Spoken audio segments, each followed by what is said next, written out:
Hello. രാവിലെ എണീറ്റ് വരുമ്പോഴേ ഈ കിച്ചണൊക്കെ ഇങ്ങനെ വൃത്തിയായി കിടക്കുമ്പോൾ ഒരു സന്തോഷമല്ലേ. അപ്പം ഇന്ന് ഞാനേ സാമ്പാർ ഉണ്ടാക്കാമെന്ന് വിചാരിച്ചു. അപ്പോൾ സാമ്പാർ ഉണ്ടാക്കാൻ കുറച്ച് പീസ് പരിപ്പ് കഴുകി കുക്കറിൽ അതിലേക്ക് ആവശ്യത്തിന് വെള്ളം ഇട്ട് പിന്നെ ഉപ്പും കായംപൊടിയും മഞ്ഞൾപ്പൊടിയും കുറച്ച് വെളിച്ചെണ്ണ ഒഴിച്ചിട്ട് അടുപ്പത്ത് വെച്ചു. ഇനി തേങ്ങ വറുത്തരയ്ക്കാനായിട്ട് കുറച്ച് തേങ്ങയിലേക്ക് കുറച്ച് വേപ്പില, കുറച്ച് വെളുത്തുള്ളി, പിന്നെ ചുവന്നുള്ളി ഇട്ടൊന്ന് എണ്ണ ഒഴിക്കാതെ ഒന്ന് മുരിയിച്ചു. ഇതൊരു ബ്രൗൺ നിറമായപ്പോഴാണ് ഞാൻ കുറച്ച് വെളിച്ചെണ്ണ ഒഴിച്ച് കൊടുത്തത്. എന്നിട്ട് അതിലേക്ക് ആവശ്യത്തിന് മഞ്ഞൾപ്പൊടി പിന്നെ സാമ്പാർ പൊടി ഇട്ട് നന്നായി മൂപ്പിച്ചെടുത്തു. ഇനി ഈ മൂപ്പിച്ചെടുത്തതിന് ശേഷം എൻ്റെ ഒന്ന് ചൂടാറിയതിന് ശേഷം ഒരു മിക്സിയുടെ ജാറിലിട്ട് ഞാനൊന്ന് അരച്ചെടുത്തായിരുന്നു. പരിപ്പ് വെന്തിരുന്നപ്പോൾ പരിപ്പിലേക്ക് ഉരുളക്കിഴങ്ങ്, വെണ്ടയ്ക്ക, തക്കാളി, കുറച്ച് വേപ്പിലയും ചേർത്ത് ഇട്ടു.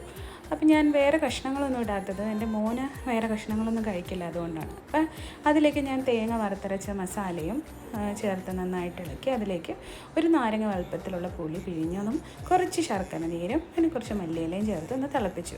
ഇത് തിളച്ച് കഴിഞ്ഞതിന് ശേഷം ഞാൻ അതിലേക്ക് കടുക് വറക്കാനായിട്ട് ഒരു ചട്ടി അടുപ്പത്ത് വെച്ച് അതിലേക്ക് എണ്ണ ഒഴിച്ച് കടുക് പൊട്ടിച്ചു, ചുവന്നുള്ളി ഇട്ടു, വറ്റൽമുളകും വേപ്പിലയിട്ട് നന്നായി മുരിയിച്ച് അത് സാമ്പാറിലേക്ക് ഒഴിച്ചു. അപ്പോൾ അങ്ങനെ നമ്മുടെ സാമ്പാർ റെഡി ആയിട്ടുണ്ട്. സാമ്പാറിന് വേണ്ടിയിട്ട് ഇന്നിപ്പോൾ ഞാൻ ബ്രേക്ക്ഫാസ്റ്റിന് എടുക്കുന്നത് ഇഡ്ഡലിയാണ്. അപ്പോൾ അതിന് വേണ്ടി ഇഡ്ഡലി അടുപ്പത്ത് വെച്ചു.